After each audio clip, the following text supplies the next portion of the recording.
The brand split in WWE has opened up competition like never before. Both shows feature credible talent up and down the card.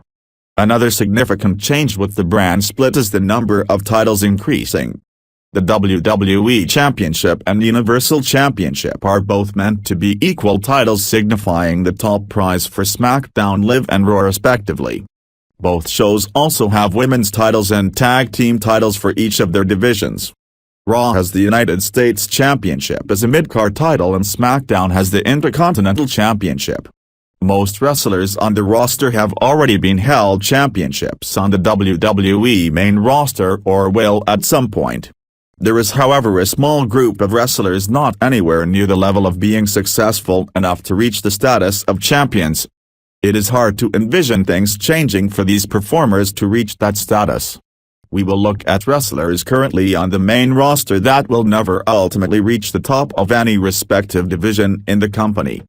Hopefully they can prove us wrong by turning their trajectory around for the better, but it remains a fat chance. These are 15 WWE stars that will never hold the championship on the main roster. Emma. The talent of Emma is very deserving of being a future champion, but it sadly won't ever happen. Emma has been in WWE's system for many years now as one of the original stars of NXT's women's division. A few various character changes have already taken place for the young woman with nothing sticking just yet. The recent vignettes of her makeover to LANA turned out to be a swerve when she announced she was no undergoing the makeover back to Emma. Reports circulated that WWE believed Emma didn't commit enough to the LANA character, so they completely dropped it after months of hype. At the end of the day, that should be a great thing since her heel work as evil Emma is stellar. However, failing to execute what the company wants is usually a negative strike. Don't expect Emma to reach the championship level at any point in her WWE career. Tony Nese.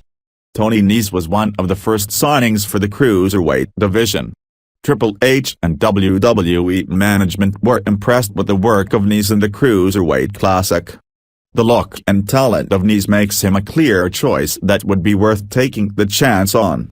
Unfortunately, Nese has lacked the personality needed to get over on the WWE main roster, and it shows with the lack of crowd interest in him. Fans at the live events rarely show interest in Nese's matches. Austin Aries, Jack Gallagher and Neville have shown you need the personality to get over in the struggling Cruiserweight division. Nese is significantly below the top level of Cruiserweight stars. The charisma of Nese has always been his weakness on the independent circuit for many years now, and it is going to hold him back from winning the Cruiserweight Championship or any other gold on the main roster. Sin Cara. The career of Sin Cara has gone downhill gradually through the years. WWE hoped to find success with the Lucha Dragons tag team of Sin Cara and Kalisto. The clear talent of Kalisto outshone Sin Cara and they were split up. Sin Cara has not been able to stand out as a singles performer. WWE tried to position him in the Cruiserweight division despite the questionable weight limit. A few backstage controversies led to Sin Cara declining in the WWE Power Rankings. Sin Cara got into a fight with Simon Gotch that made headlines but was forgiven for it.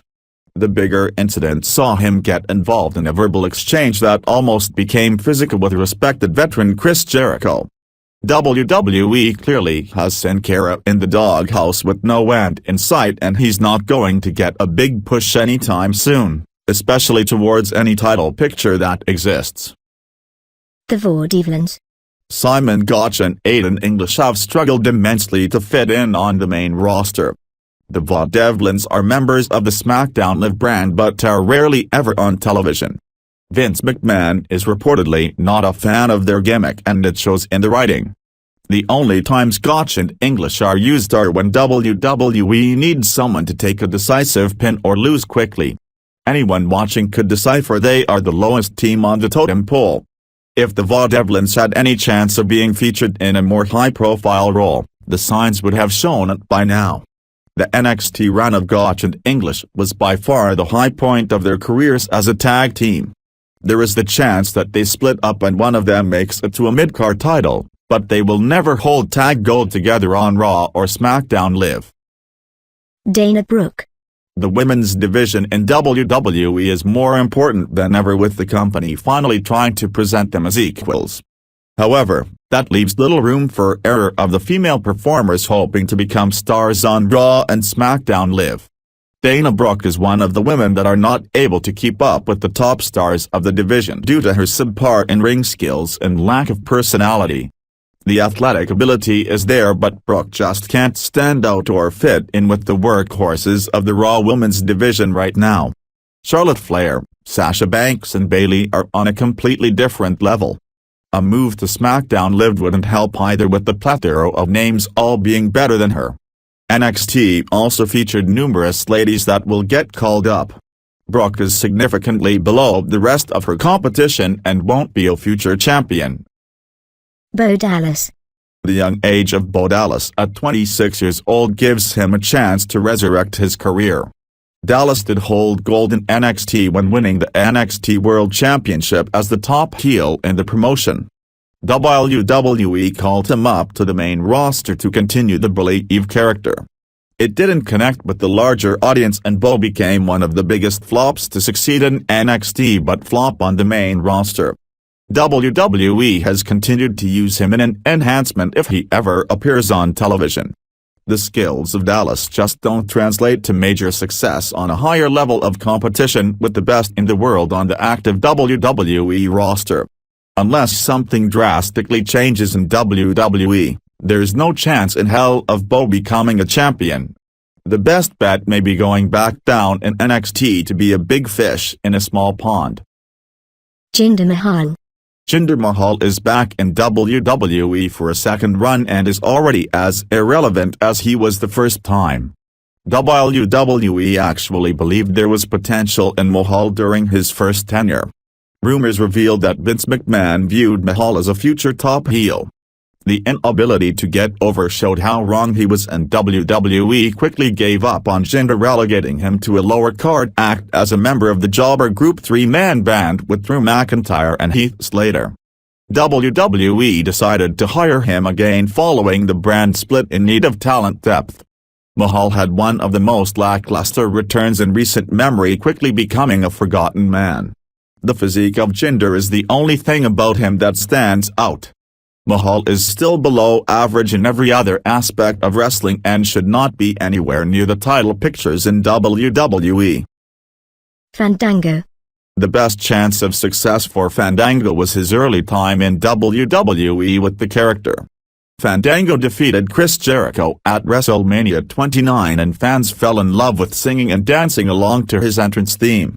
The crazy of Fandangoing appeared to be money the night after WrestleMania, but WWE went overboard marketing it to the point where it became uncool.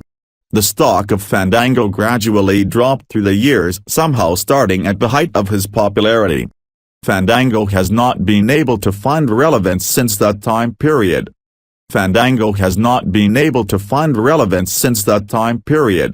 SmackDown Live currently shows Fandango in a tag team with Tyler Breeze that is going nowhere.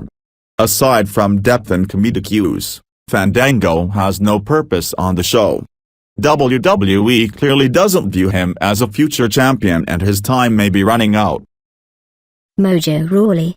MOJO RAWLEY's football background and ties to NFL star Rob Gronkowski made him a valuable commodity to the Performance Center. WWE called him up following the brand split to continue Hype Brothers' tag team with Zack Ryder. An injury to Ryder has forced RAWLEY to work on his own on SmackDown Live right now. The problem is MOJO fails to improve or put out performances that show he belongs on the main roster. Someone like Baron Corbin sets the example of how to progress in wrestling with minimal experience. RAWLEY is going the opposite direction as a lackluster performer. The odds are against MOJO progressing enough to ever become a champion in WWE. RAWLEY will get his fair share of opportunities, but there's no shot he proves enough to capture gold. His best bet is Ryder returning and the Hype Brothers somehow finding popularity that wasn't there during the entire run-up to this point. LANA. WWE still wants LANA to become an actual wrestler on the main roster at some point in the near future. LANA has only been in one televised match, and it took place on WrestleMania 32. That shows just how much WWE values LANA as a future star. LANA trains at the Performance Center and has appeared in quite a few matches on the NXT Live events. The hopes are for LANA to become a good wrestler and huge star for the company. WWE may want her to become a future women's champion, but the lack of progress says otherwise. LANA is nowhere near ready to be a full-time member of the women's division on the main roster. As much as her personality and looks may be marketable, LANA just doesn't possess the wrestling ability to truly become a credible wrestler in the current WWE landscape. The role of LANA will likely remain a manager rather than a women's wrestling champion.